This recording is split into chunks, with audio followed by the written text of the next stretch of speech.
Bonjour, je suis Claudia Prolongeau et vous écoutez Crime Story, le podcast fait divers du Parisien.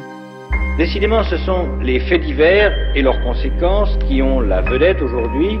Des restes humains ont été retrouvés sur la propriété. Le préfet de la région Corse a été assassiné de plusieurs balles dans la tête ce soir. Un couple et ses 4 enfants ont donc disparu. L'enquête s'oriente aujourd'hui vers un geste criminel. Chaque semaine, je vous raconte une grande affaire criminelle en m'appuyant sur l'expertise du chef du service police-justice du Parisien, Damien Delceni.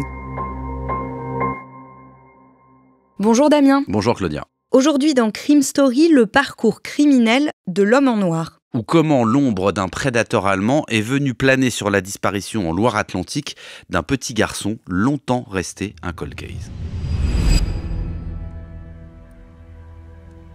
Mars 2004. Jonathan a 10 ans, bientôt 11, et il est inquiet. Ce petit garçon très calme, aux yeux bleus, aux cheveux châtains coupés courts, avec un anneau en or à l'oreille, va voir la mère pour la première fois, et sans ses parents. Avec une trentaine de camarades de CM1, CM2 de l'école d'Orval, un petit village du Cher, il part en classe de mer. Mais Stéphane et Virginie Coulon rassurent leur Titi, comme ils le surnomment. Ils sont heureux que leur fils puisse faire cette découverte organisée par l'école et qu'ils ne peuvent pas lui offrir.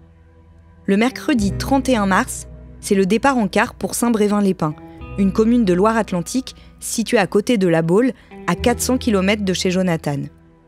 Dès le premier jour, les enfants partent à la plage à pied, en empruntant un petit chemin qui traverse la forêt depuis le centre de vacances où ils logent. Les jours suivants sont rythmés par les activités.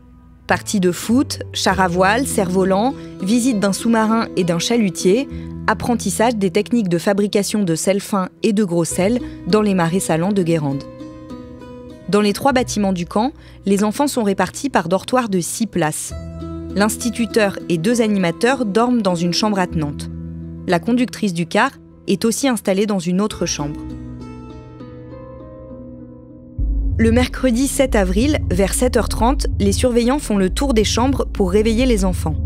Dans la chambre de Jonathan, ses camarades remarquent immédiatement que son lit est vide. Le surveillant qu'ils appellent croit d'abord à une blague. Il est persuadé que les enfants ont organisé la fausse disparition de leur copain.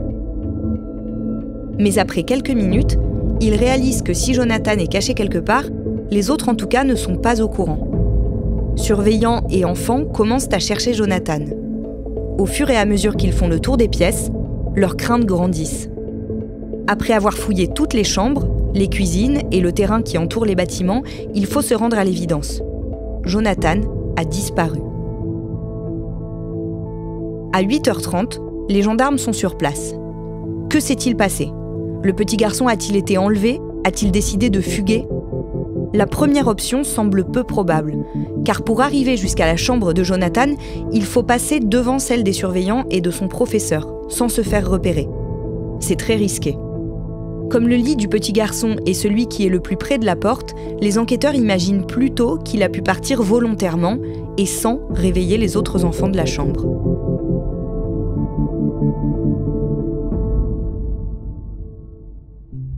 Damien, les gendarmes privilégient en premier lieu l'hypothèse de la fugue. Oui, mais quand même avec quelques réserves. L'enlèvement, il leur paraît quasi impossible pour les raisons qu'on vient de donner. Il semble qu'il y a des surveillants, qu'il y a même des rondes qui sont organisées la nuit par les surveillants pour vérifier que tout le monde dort. Donc il reste la fugue, mais ce qui est quand même problématique, c'est que toutes les affaires de Jonathan sont dans la chambre. Quand on dit ses affaires, ça veut dire ses chaussures, son manteau, ça veut dire qu'il serait sorti en pyjama en pleine nuit, alors qu'en plus, cette nuit-là, les températures sont tombées presque au niveau de 0 degré à l'extérieur. Pourquoi est-ce que Jonathan aurait pu vouloir fuguer ? Il avait l'air malheureux pendant ce séjour ? Alors, Jonathan, il a un caractère plutôt timide, réservé, prudent, mais lorsqu'il est entendu, le surveillant, le principal surveillant qui s'occupe du groupe, va raconter que, globalement, le séjour se passait plutôt bien. Alors, il va chercher dans sa mémoire, il va dire oui, ok, Jonathan, il s'est un peu disputé avec des copains en jouant au foot la veille, et surtout, il y a eu, alors c'est même pas un incident, mais le lundi soir, il y avait une boum qui était organisée entre tous ceux qui participaient à la colonie de vacances. Il a invité Jonathan, une fille, à danser. Elle a refusé alors même qu'elle avait déjà dansé avec plusieurs autres garçons. Donc ça l'a un petit peu vexé et il a un peu boudé. Donc voilà, c'est les seuls éléments, mais qui sont quand même très ténue pour expliquer une fugue. Les parents de Jonathan ne sont prévenus de sa disparition qu'en début d'après-midi. C'est l'instituteur qui va les appeler. Il est évidemment très gêné à l'autre bout du fil. Il va quand même tenter de les rassurer, leur dire écoutez, on fait tout pour le retrouver, les gendarmes sont là. Néanmoins, les parents de Jonathan, ils sont évidemment morts d'inquiétude. Ils prennent 2-3 affaires qu'ils jettent dans une valise, ils prennent la route pour Saint-Brévin immédiatement et ils arrivent au centre de vacances en fin de journée. Ils ont quand même fait tous ces 400 km d'une traite et avec une vraie angoisse. Dès qu'ils arrivent, ils sont interrogés évidemment par les gendarmes. Alors, pas tellement sur les circonstances de la disparition puisqu'ils n'étaient pas là, mais en tout cas sur le portrait un peu qu'ils peuvent faire de leur petit garçon afin d'imaginer si oui ou non cette hypothèse de la fugue, elle tient encore debout. Les parents de Jonathan, ils vont dire tout de suite aux gendarmes, mais pas du tout, c'est un garçon qui fait pas du tout ça, qui n'est pas solitaire, qui est un peu craintif, même physiquement, c'est un garçon qui est plutôt fluet, hein, il fait 30 kg pour 1m40, donc c'est pas un leader, c'est plutôt un enfant qui a l'habitude de suivre les autres. Les gendarmes apprennent aussi, en discutant avec les parents de Jonathan, que son histoire familiale est un peu compliquée. Il est né dans le Val-de-Marne, à Choisy-le-Roi, le 29 avril 1993, mais Jonathan a d'abord porté uniquement le nom de famille de sa maman, puisque son père biologique avait refusé de le reconnaître. Et puis, sa maman, elle s'est installée avec Stéphane Coulon, qui lui avait d'autres enfants, mais ce Stéphane Coulon, il a décidé de reconnaître la paternité de Jonathan quand Jonathan avait à peu près 1 an et demi. Et cette situation, elle a été expliquée à Jonathan quand il avait 7 ans. Stéphane, il explique à Jonathan, voilà, je suis pas ton père biologique, mais je t'ai reconnu comme étant mon fils. Et Jonathan, il prend assez bien cette nouvelle puisqu'il a toujours dit qu'il considérait Stéphane comme son père à part entière. Mais en revanche, dans l'oreille des gendarmes, ça reste quand même cette situation familiale une piste possible qu'il faut suivre. Le père biologique de Jonathan est en vie. Les gendarmes pensent que l'enfant a pu décider de le retrouver ou que le père a pu enlever son fils. Il est donc urgent de mettre la main sur lui. Car on sait que dans les disparitions d'enfants, les 48 premières heures sont cruciales. Après ça, les chances de les retrouver vivants s'amenuisent considérablement. Pendant que certains gendarmes partent à la recherche du père biologique, d'autres sont mobilisés à Saint-Brévin. Dans les premières heures qui suivent la disparition du garçon, entre 150 et 200 gendarmes sont mobilisés sur l'enquête. 90 élèves gendarmes du Mans, 30 réservistes et 20 gendarmes départementaux participent aux recherches opérationnelles. Ils quadrillent un périmètre de 2 km autour du lieu de la disparition et fouillent les maisons et la zone boisée. 2 équipes avec des chiens viennent les appuyer pour flairer d'éventuelles traces de l'enfant. En vain. Les auditions commencent aussi. Tous ceux qui pourraient avoir vu quelque chose sont entendus. Mais personne n'est capable de livrer le moindre indice. Les autres participants à la classe de mer n'ont rien vu, rien entendu, du côté des enfants comme de celui des adultes. Même un groupe d'adolescents qui a organisé une petite fête dans un bâtiment à proximité ne peut rien dire. Seule certitude, les surveillants ont fait une ronde un peu avant 23h et c'est la dernière fois que Jonathan a été vu vivant. Le témoignage de la conductrice du bus livre un élément important. Lorsqu'elle s'est levée pour aller aux toilettes vers 1h du matin, elle a constaté que la porte donnant accès au couloir et donc aux chambres était grande ouverte. Le vendredi 9 avril, 2 jours après la disparition de Jonathan, un hélicoptère équipé d'une caméra thermique vient en renfort. À nouveau sans succès. Les pêcheurs sont alertés et ont la consigne d'ouvrir l'œil lorsqu'ils longent le littoral. Les enquêteurs n'excluent pas non plus la possibilité de retrouver Jonathan dans l'eau. Mais ils préfèrent se concentrer sur toutes les issues positives possibles. Ils restent optimistes. Pendant ce temps, la famille de Jonathan vit dans une angoisse terrible et tente de comprendre ce qui a pu se passer avec cet enfant, qu'ils décrivent comme timide, réservé et très sensible. Si on lui fait une remarque, il pleure facilement, témoigne sa grand-mère. Elle ajoute que c'est un garçon qui peut s'occuper tout seul. Il est un peu tête en l'air, mais comme il est craintif, il n'est pas du genre à suivre un inconnu. Le dimanche 11 avril, le commandant de la section de recherche de Rennes déclare que la piste de l'enlèvement est privilégiée. Après 4 jours et sans nouvelles de Jonathan, l'hypothèse de la fugue est de moins en moins crédible. Damien, les gendarmes pensent toujours que le père biologique de Jonathan peut être à l'origine de son enlèvement. En tout cas, c'est la piste qu'ils suivent en priorité. Ils vont donc tenter de mettre la main sur ce géniteur qui se prénomme Laurent et qui est originaire de Cergy, dans le Val d'Oise, en banlieue parisienne. Là-bas, il exerce la profession de forain. En gros, il souhaite vérifier s'il n'a pas tenté, les semaines précédentes, de renouer un contact avec son fils. En souhaitant peut-être le voir, peut-être le prendre avec lui. C'est clair que ça expliquerait pas mal de choses, mais en tout cas, ça fait partie évidemment de l'hypothèse qu'ils vont contrôler en premier. Certains témoignages d'enfants qui sont entendus corroborent cette hypothèse. Oui, alors pas tous, mais quelques enfants qui font partie de la colonie de vacances avec Jonathan vont évoquer devant les gendarmes le désir qu'il aurait exprimé de s'enfuir de cette classe de mer pour ne plus retourner dans sa famille. Ça expliquerait d'ailleurs les raisons de ce départ en pleine nuit, sans rien emporter de ses affaires, simplement vêtu de son pyjama, alors qu'il fait très froid dehors. Donc les gendarmes imaginent que quelqu'un a pu venir le chercher en lui disant c'est pas la peine de prendre des affaires, j'ai tout ce qu'il faut. Les enquêteurs finissent par trouver des indices. Les enquêteurs ils s'intéressent à une route qui passe derrière le centre de vacances, qui est ce qu'on appelle la route bleue. C'est la route qui est côtière, qui passe entre Saint-Brévin, Pornic, etc. Et qui est distante, cette route, de vraiment à peine 50 mètres, 100 mètres des premiers bâtiments de la colonie de vacances. Et ils vont donc un peu se balader aux côtés de cette route, le long de cette route, et ils vont s'apercevoir que le grillage qui sépare la route du centre de vacances, c'est un grillage quasiment factice parce qu'il est complètement couché, c'est-à-dire que n'importe qui peut rentrer et sortir. Ça veut dire que de cette route, on a un accès extrêmement simple, extrêmement facile à la colonie de vacances. Si quelqu'un est venu enlever Jonathan, il a pu, au cours des journées, voire même des nuits précédentes, venir se poster à cet endroit et s'apercevoir qu'il était à la fois facile de rentrer dans le centre, facile d'en sortir. Va venir là-dessus le témoignage d'un boulanger qui explique aux gendarmes que la nuit de la disparition, vers 4h du matin, lui il passait pour aller faire sa tournée et rejoindre sa boulangerie, il a aperçu, ça l'a marqué, une voiture sur le bas-côté, sur la bande d'arrêt d'urgence de cette route, toute porte ouverte. Donc les gendarmes se disent, c'est forcément une piste soit de quelqu'un qui est venu enlever Jonathan de force, soit quelqu'un qui est venu en tout cas le récupérer. Le dimanche 11 avril 2004, Stéphane Coulon passe un appel désespéré sur RTL. On veut le revoir, on veut avoir une piste.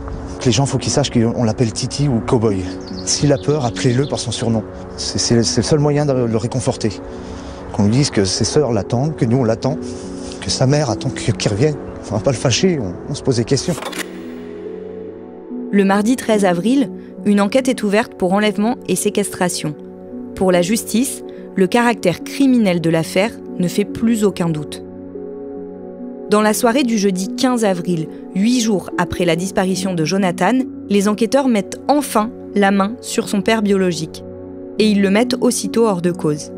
Il n'était pas dans la région au moment des faits et il n'a pas eu de contact avec son fils. La meilleure piste des enquêteurs s'évanouit. Pendant 1 mois, l'enquête stagne. Jusqu'au mercredi 19 mai, 6 semaines après la disparition du jeune garçon. Ce jour-là, vers 19h, une riveraine de Guérande, ville située à 30 km de Saint-Brévin de l'autre côté du pont de Saint-Nazaire, alerte les gendarmes. Depuis plusieurs jours, elle a remarqué une masse grisâtre flottant à la surface d'un étang près de chez elle. Elle a d'abord pensé qu'il s'agissait d'un animal mort. Ce point d'eau n'est connu de quasiment personne. Il est à l'abri de tout passage et le maire de Guérande lui-même dira aux gendarmes apprendre son existence. La riveraine qui aperçoit la masse grisâtre commence à se poser beaucoup de questions et à douter. Elle se demande si ce n'est pas un corps humain. Alors elle prévient les gendarmes. Quand ils remontent le corps, ils voient tout de suite que c'est celui d'un enfant. Impossible d'être sûr qu'il s'agit bien de Jonathan, mais ils n'ont pas beaucoup de doutes. À tel point qu'ils préviennent ses parents.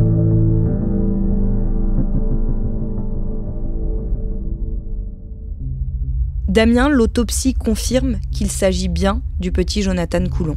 Oui, c'est l'autopsie, parce qu'on a bien compris que visuellement, le corps était beaucoup trop abîmé pour qu'on puisse le reconnaître ainsi. D'autant qu'il est découvert dans une position assez particulière, une position fétale. Les pieds et les poings ont été liés par des cordelettes. Et à la découverte du corps, les gendarmes pensent que le cadavre a été immergé déjà depuis au moins plusieurs jours, ce qui complique d'ailleurs le travail des enquêteurs, puisque plus un corps passe du temps dans l'eau, plus il est compliqué de trouver des éléments qui permettent d'avancer sur les causes du décès. L'autopsie permet quand même d'en apprendre un peu plus ? D'abord que Jonathan n'est pas mort noyé, mais c'est à peu près la seule certitude que peut établir le médecin légiste. Il n'est pas capable de dire, le médecin, si Jonathan a été violé. Il n'y a pas non plus de marque caractéristique qui aurait pu être la cause directe de la mort. On peut parler par exemple d'un coup de feu, des coups très forts avec des fractures. On aurait pu aussi retrouver des traces. Mais là, l'état de putréfaction du corps, qui a été évidemment accéléré par son immersion, parce que plus un corps passe du temps dans un milieu humide, plus il se détériore rapidement et plus donc les traces disparaissent. Donc voilà, l'autopsie, elle permet juste de te dire il n'a pas été noyé, mais c'est vraiment le seul résultat certain qu'elle donne. Donc, le médecin légiste et les gendarmes vont en déduire que la cause principale de la mort de Jonathan, c'est une suffocation, donc un étouffement ou un étranglement. En général, la deuxième chose qu'on demande à un médecin légiste, après lui avoir demandé les causes de la mort, c'est d'essayer de dater cette mort. Alors, les médecins légistes, comme les experts en identification criminelle, ils ont plusieurs méthodes pour permettre cette datation. Souvent, ce sont d'ailleurs les insectes qui sont présents, les larves qui sont présentes sur les cadavres qui permettent de dater un corps ou un cadavre. Pourquoi ? Parce que, on ne va pas rentrer dans le détail, mais chaque insecte a une fonction et chaque insecte remplace l'autre au fil des jours et au fil des semaines. Donc si vous trouvez tel type de mouche ou tel type de larve, vous pouvez en déduire que le corps est là depuis 2, 3, 4 ou 5 semaines. On n'est pas à l'heure près, on n'est pas au jour près, mais ça donne toujours des indications. Et le légiste, quand il va établir son rapport sur l'autopsie de Jonathan, lui, il va estimer que la mort du petit garçon, elle est intervenue entre le 7 et le 8 mai. Ça signifie que Jonathan a été séquestré pendant une grande partie du temps où les gendarmes et sa famille le cherchaient. Le Parisien titre d'ailleurs « Le calvaire de Jonathan ». 30 jours, en fait, 30 jours, c'est le délai entre le moment où il disparaît de sa chambre du centre de vacances de Saint-Brévin-les-Pins et le jour approximatif du décès donné par le légiste. 30 jours, c'est considérable. Et d'ailleurs, le procureur de Saint-Nazaire qui va prendre la parole à ce moment-là, lui, il va dire, il apparaît certain que Jonathan a été séquestré pendant 1 mois et que cette séquestration s'est vraisemblablement déroulée, dit-il, dans la région nazérienne, dans la région de Saint-Nazaire. Ce que va ajouter le procureur, c'est que le corps, quand il est retrouvé, on estime qu'il a été immergé très vite après le décès de l'enfant, donc je rappelle, entre le 7 et le 8 mai, et que ce corps, il a été lesté avec un parpaing qui a été saisi, retrouvé par les gendarmes avec les cordages autour du cadavre de Jonathan. Sauf que cet élément qualifié d'irréfutable va en fait être complètement remis en question. Et c'est un coup de théâtre très malheureux, à tout le moins pour l'enquête, parce que la réanalyse de l'autopsie de Jonathan va en fait totalement battre en brèche cette première hypothèse. En fait, il n'y a pas eu de séquestration. La nouvelle analyse du corps et des tissus de l'enfant va démontrer que Jonathan, en fait, il a été tué quelques heures au plus après sa disparition du mois d'avril. Donc ça bat en brèche à peu près tout le début de l'enquête, puisque toutes les auditions qui ont été faites sur la foi de cette autopsie qui disait voilà, il a disparu, il a été séquestré 30 jours avant d'être jeté dans cet étang, tout ça c'est poubelle, parce que maintenant il faut réentendre les mêmes témoins, non plus pour leur demander ce qu'ils faisaient pendant les 30 jours qu'ont duré la séquestration, mais les réentendre avec une date de disparition et une date de décès qui est très proche du mois d'avril et donc de la disparition de l'enfant. Et surtout, cette erreur d'autopsie, cette erreur dans la chronologie de ce qui est arrivé à Jonathan, ça remet en cause la piste principale suivie à ce moment-là par les enquêteurs, qui, on le rappelle, est celle d'un prédateur local, quelqu'un qui est capable de garder un enfant pendant 1 mois dans la région de Saint-Nazaire avant de le jeter dans un étang à Guérande. C'est forcément quelqu'un du coin, se sont dit les enquêteurs et le procureur d'ailleurs à l'époque. Donc une fois qu'on a compris que cette hypothèse, elle n'était plus valable, eh bien ça ouvre la porte à toutes les autres hypothèses, y compris évidemment à celle d'un prédateur qui viendrait de beaucoup plus loin.